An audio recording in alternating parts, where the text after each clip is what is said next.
Appreciate from your heart. അഭിനന്ദിക്കുമ്പോൾ എപ്പോഴും മനസ്സിൽ നിന്ന്, ഹൃദയത്തിൽ നിന്ന് അഭിനന്ദിക്കുക. നിങ്ങളിപ്പോൾ ഈ ടെക്നിക്കെല്ലാം പഠിച്ചു, ഓക്കെ, ഇത് വീട്ടിലൊന്ന് പ്രയോഗിക്കാം. നിങ്ങൾ നേരെ വൈഫിൻ്റെ അടുത്ത് പോയിട്ട് നിന്നെ കാണാൻ എന്തൊരു ഭംഗിയാ എന്ന് പറയുമ്പോൾ അവർക്ക് മനസ്സിലാവും എന്തോ ഒരു ഹിഡൻ അജണ്ട ഉണ്ടെന്ന്. കാരണം അത് അപ്രിസിയേറ്റ് ഫ്രം യുവർ ഹാർട്ടല്ല. അവിടെ ഒരു ടാക്റ്റിക് നിങ്ങൾ ഉപയോഗിക്കണം. ടാക്റ്റിക്, ഒരു തന്ത്രം നമ്മൾ അവിടെ തേടും, ഒരു സ്റ്റെപ്പ്. എവിടെയും പ്രയോഗിക്കാം, കുഞ്ഞുങ്ങളോട് എല്ലായിടത്തും പ്രയോഗിക്കാം. നിങ്ങൾ ജെന്യുവനായി, ഒന്നിനും ജെന്യുവനായിട്ട് അപ്രിഷ്യേറ്റ് ചെയ്യാം. ഞാൻ എപ്പോഴും ജെന്യുവനായിട്ട് അപ്രിഷ്യേറ്റ് ചെയ്യും. കൊള്ളത്തില്ലെങ്കിൽ നമ്മൾ അത് കൊള്ളത്തില്ല എന്നുള്ളത് മുറിവേൽപ്പിക്കാത്ത രീതി പറയാറുണ്ട്. പക്ഷേ നിങ്ങൾക്ക് ജെന്യുവനായിട്ട് അപ്രിഷ്യേറ്റ് ചെയ്യുന്ന റീസൺ എന്ന് പറഞ്ഞാൽ ഒരു റീസൺ കൊടുക്കുക അവർക്ക്. ഫോർ എക്സാമ്പിൾ, നിങ്ങൾ മനസ്സിൽ വെച്ചിട്ട് ഏതെങ്കിലും ഒരു പാർട്ടി പോകാൻ, കല്യാണത്തിൽ പോകാൻ, ഇപ്പോൾ നിങ്ങളുടെ വൈഫ് ഒരു പുതിയ ഡ്രസ്സ് ഇടുന്നു, അല്ലെങ്കിൽ നിങ്ങളുടെ ഹസ്ബൻഡ് ഒരു പുതിയ ഡ്രസ്സ് ഇടുന്നു.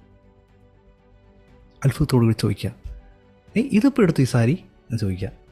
ഉടനെ എന്ത് സംഭവിക്കും? വൈഫ് പെട്ടെന്ന് പോയിട്ട് കണ്ണാടി ഒന്നുകൂടെ നോക്കും. ഇത് ഓർമ്മയില്ലേ? ഇത് ഓർമ്മയില്ല, നമ്മൾ ഇന്ന മേരിയുടെ കല്യാണത്തിന് എടുത്തു, അല്ല മേരിയുടെ കടയിൽ നിന്ന് എന്തെങ്കിലും പറയും. അപ്പോൾ ഉടനെ നിങ്ങൾ പറയും, എന്നാലും നല്ല ചേരുന്നുണ്ട് കേട്ടോ.